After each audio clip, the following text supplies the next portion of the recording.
É impossível nos lembrarmos de nós mesmos.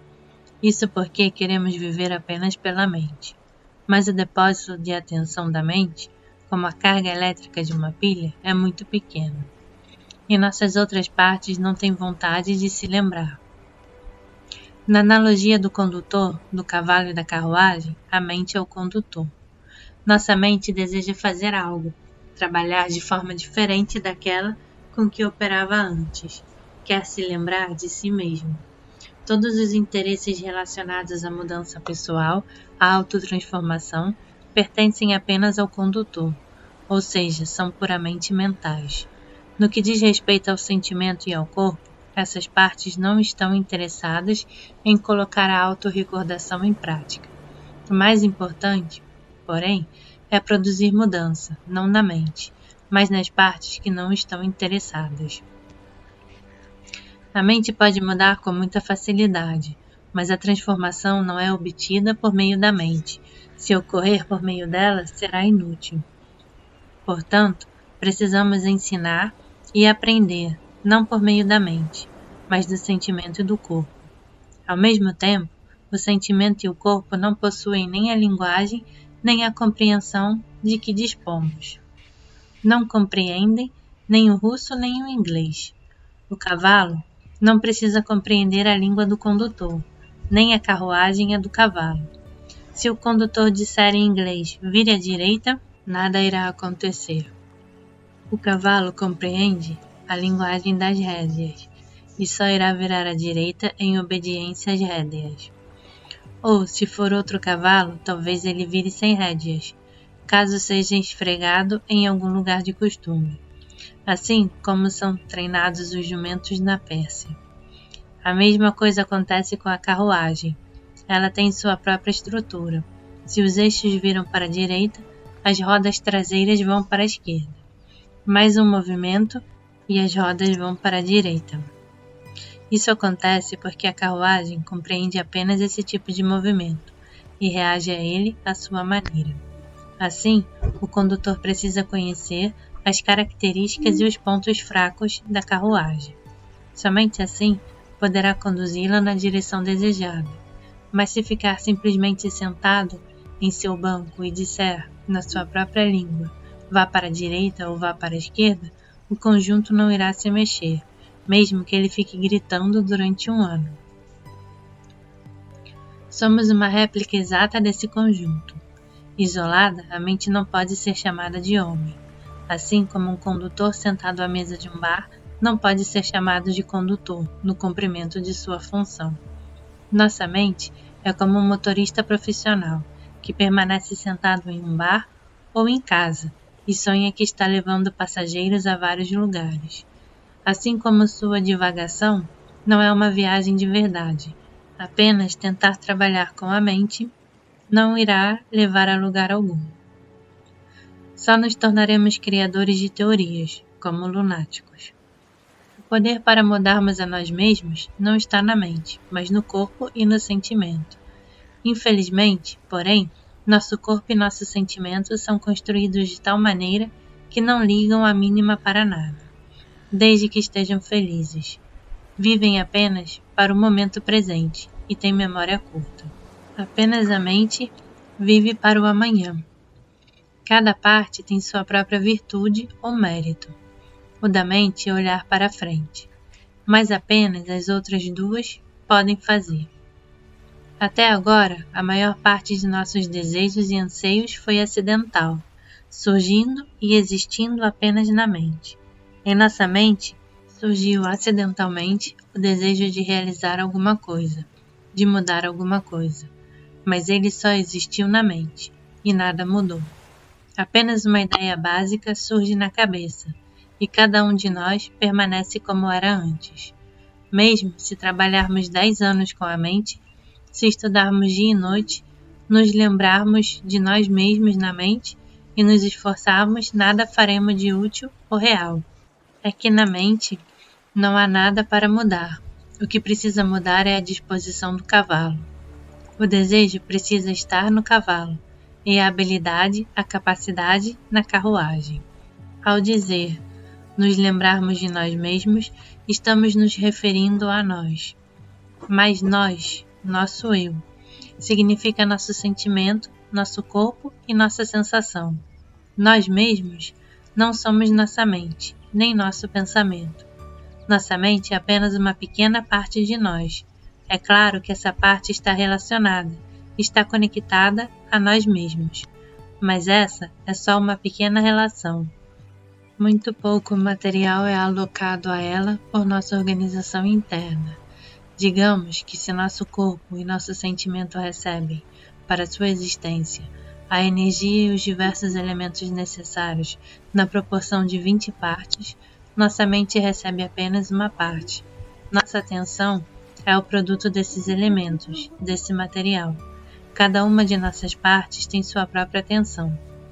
Sua duração e seu poder são proporcionais ao material recebido. A parte que recebe mais material, recebe mais atenção. Como a mente é alimentada com menos material, sua atenção, isto é, sua capacidade de se recordar, é curta e funciona somente enquanto há material. De fato, se desejarmos e continuarmos a desejar, nos lembrarmos de nós mesmos apenas com a mente, não seremos capazes de nos lembrar por um tempo superior ao permitido por esse material. Por mais que tenhamos sonhado com isso ou desejado isso, independentemente das medidas que tenhamos tomado, quando esse material acabar, nossa atenção desaparecerá. É exatamente como um acumulador voltado à iluminação. Ele mantém uma lâmpada acesa enquanto estiver carregado. Quando a energia acabar, porém, a lâmpada não irá mais se acender, mesmo que esteja funcionando e que a fiação esteja em bom estado. A luz da lâmpada é a nossa capacidade de recordação. Isso explica porque não conseguimos nos lembrar mais de nós mesmos. E, de fato, não conseguimos, porque essa capacidade específica é curta e sempre o será. É para ser assim. É impossível instalar um acumulador maior ou dar-lhe mais energia do que ele consegue guardar. Entretanto, é possível aumentar nossa autorrecordação ao trazer outras partes com seus próprios acumuladores e fazer com que participem do trabalho geral. Se conseguirmos isso, todas as nossas partes irão se ajudar mutuamente no intuito de manter a iluminação geral. Como temos confiança em nossa mente, e nossa mente tem concluído que é boa e necessária a nossas outras partes, devemos fazer o possível para despertar o interesse dessas outras partes, convencendo-as de que o resultado almejado é útil e necessário para elas também. Precisamos admitir que essas outras partes, a maior parte de nosso eu total, não estão nem um pouco interessadas em autorrecordação. Mais do que isso, elas nem sequer suspeitam da existência desse desejo em sua irmã, a mente. Logo, temos de tentar fazer com que conheçam esse desejo. Caso se sintam impelidas a agir nessa direção, teremos feito metade do trabalho. Poderemos começar a ensiná-las e a ajudá-las. Infelizmente, não podemos falar com elas de forma inteligente logo de cara, pois em função de sua má formação escolar, o cavalo e a carruagem não conhecem nenhuma língua adequada a uma pessoa educada. Sua vida e seu pensamento são instintivos, como nos animais, e por isso é impossível provar de modo lógico qual será seu lucro futuro ou fazê-las ver suas possibilidades. A lógica e o bom senso não lhes são estranhos, mas elas não receberam educação. Por isso, essas capacidades se degeneraram, e suas próprias qualidades se entorpeceram e atrofiaram. Contudo, graças à sua natureza original, essa condição não é irreversível. É possível restaurar essas partes à sua condição original, destruindo os resultados já cristalizados dos hábitos degenerados. Antes de começar um novo trabalho, é necessário corrigir os velhos pecados. Queremos nos lembrar de nós mesmos pelo maior período possível. Mas nos esquecemos rapidamente da tarefa, a que nos propusemos, pois nossa mente tem pouquíssimas associações com ela. Outras associações envolvem as conectadas com a autorrecordação. Nossas associações ocorrem no aparato formativo graças a choques que ela recebe dos centros. Cada choque tem associações com um caráter específico, cuja força depende do material que as produz. Se o centro de pensamento produz associações de autorrecordação, associações de outra natureza que chegam, provenientes de outras partes e que nada têm a ver com a autorrecordação, absorvem essas associações desejáveis. Nosso problema é levar nossas outras partes até um ponto no qual nosso centro de pensamento seja capaz de prolongar pelo maior tempo possível o estado de autorrecordação sem exaurir a energia de maneira imediata. Deve ser dito que nossa autorrecordação, por mais plena e íntegra que talvez seja, pode ser de dois tipos, consciente ou mecânica. A recordação consciente de si mesma ou a recordação de si mesma por meio de associações. A autorrecordação mecânica, isto é, associativa, não produz lucro essencial, mas tem um imenso valor no começo, quando procuramos artificialmente a participação de todos os três centros. No caso de nossos pensamentos, isso é feito mediante conversas, palestras e assim por diante. Se, por exemplo, nada for dito, nada será evocado. Dizemos que é artificial porque não nascemos com esses pensamentos. Eles não são naturais, não respondem a uma necessidade orgânica. E, se os pensamentos são artificiais, então podemos criar sensações, também artificiais, para esse propósito. A sensação mais simples e a mais acessível pode ser obtida por meio de posturas desconfortáveis.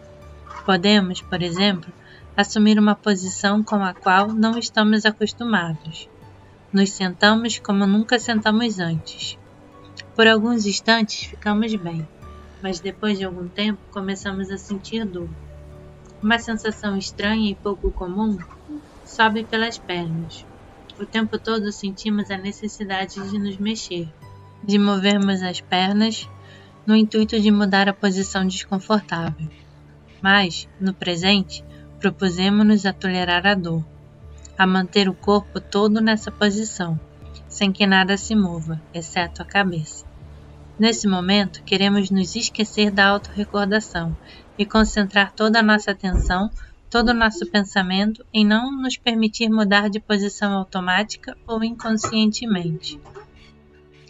Bem, quando começamos a ter sensações desagradáveis no corpo, sobretudo em certos lugares, começamos a pensar com nossa mente.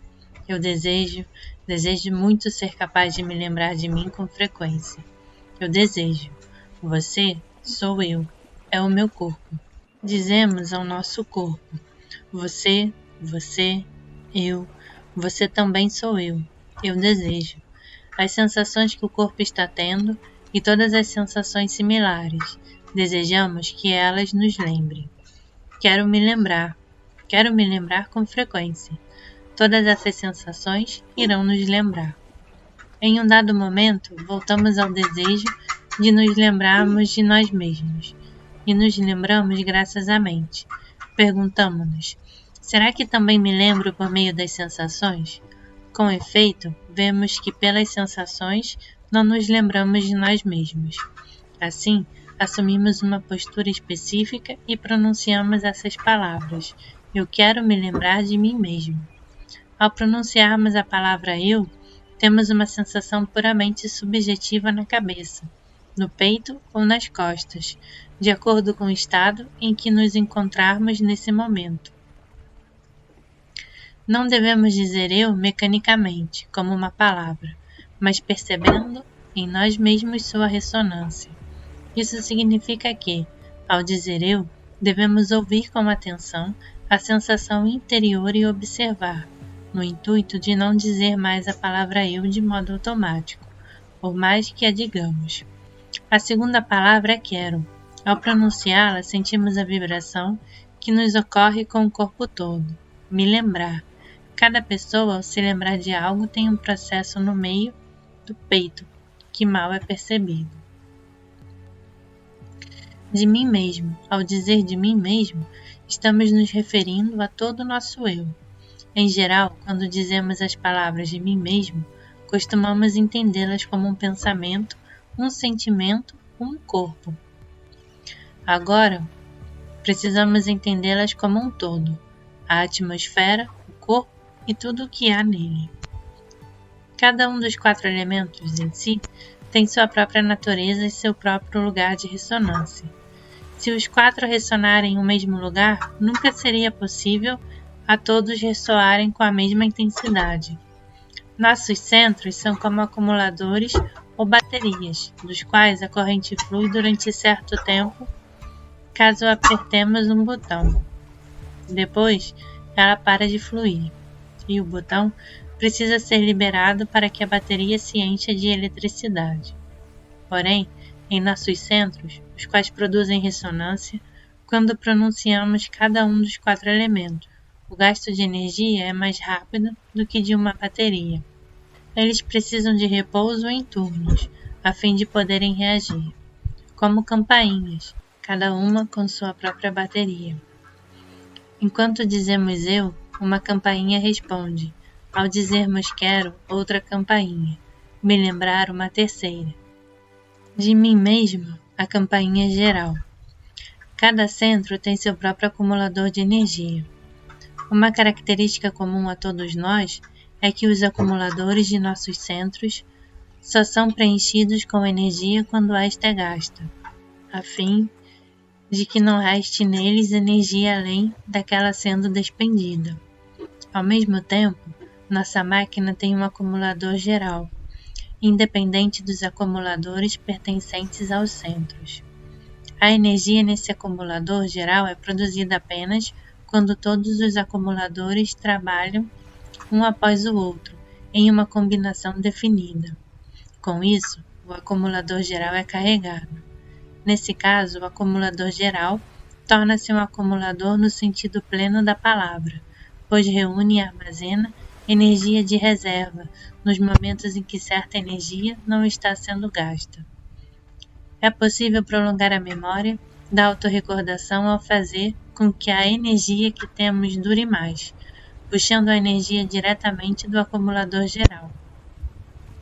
Embora o centro do pensamento só consiga ter acesso a seu acumulador menor, podemos conseguir uma conexão com o acumulador geral por meio do centro do sentimento.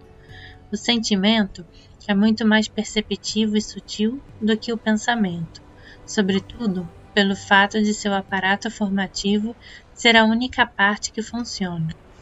Isso explica porque tantas coisas são quase inacessíveis ao centro do pensamento. Se quisermos conhecer e compreender melhor, devemos lembrar que esse novo conhecimento e essa nova compreensão virão por meio do sentimento. Nossa meta deve ser o desenvolvimento da atividade do centro do sentimento.